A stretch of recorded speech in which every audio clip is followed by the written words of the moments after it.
In a windswept village tucked below Braven Hill lived a young blacksmith named Nolan. He wasn't the strongest nor the fastest, but he was steady, both in his hands and in his heart. Orphaned at a young age and raised by his grandfather, Nolan had grown up shaping iron with focus and humility. The village respected him, but rarely celebrated him. Unlike the loud traders or boastful hunters, Nolan spoke only when necessary. Most days he toiled quietly at his forge, dreaming of a future he barely understood. But there was one thing Nolan longed to do: to cast the great bell for the village chapel. The old bell had cracked during a storm 5 winters ago. Since then, silence had ruled the tower, and the villagers said it was a sign. The town's fortune was fading. The mayor sent word to skilled bell makers in distant cities, but all their prices were too high. Nolan, in his soft voice, once offered, "I can try." The villagers chuckled kindly. "It's not horseshoes or door hinges, lad," they said. "A bell is delicate. It must be tuned to hope." He didn't argue.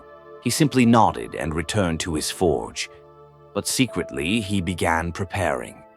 Every evening after work, Nolan studied old books on bell casting. He experimented with bronze mixtures. He shaped small molds and listened to their rings. Years passed.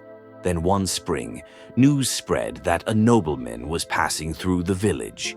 He had lost his way and was resting nearby with his ill daughter. The villagers rushed to offer food and shelter, hoping for favor or coin. Nolan brought a small iron toy he had once carved, a bird with outstretched wings, and offered it to the little girl. She smiled for the first time in days. Impressed by Nolan's gentle spirit and craftsmanship, the nobleman asked if he could do anything in return. Nolan hesitated, then softly said, "I wish to cast the village bell." The nobleman looked surprised. "Then I shall send you the finest bronze from my stores and craftsmen to assist." A week later, the supplies arrived, and for the first time, the forge of Braven Hill glowed through the night. The village gathered often, watching Nolan melt metal, shape the mold, and pour with care. When the bell was finally cast, its form was perfect, smooth, balanced, and adorned with a single line of scripture Nolan had inscribed, "Be still and know." But just days before the bell was to be hung, a powerful storm swept through the valley. Lightning struck the chapel's tower, collapsing part of it. The villagers were heartbroken. "All that work," some whispered. "Maybe it wasn't meant to ring." Nolan stood silently, staring at the fallen beams and shattered stone. The bell had survived, but there was nowhere now to place it. The mayor approached him, offering sympathy. "You did your best, lad." But Nolan simply said, "Then I'll build the tower again." People were shocked. "It will take months," they said. "You can't do it alone." "I know," Nolan replied, "but the bell was never just for ringing. It's for reminding." And so Nolan worked, stone by stone. Villagers began helping. Even those who once doubted him brought tools, offered food, or lifted timber. A spirit stirred in the village, as if the quiet forge had reignited more than fire. By autumn, the tower stood once more, taller, stronger, wiser.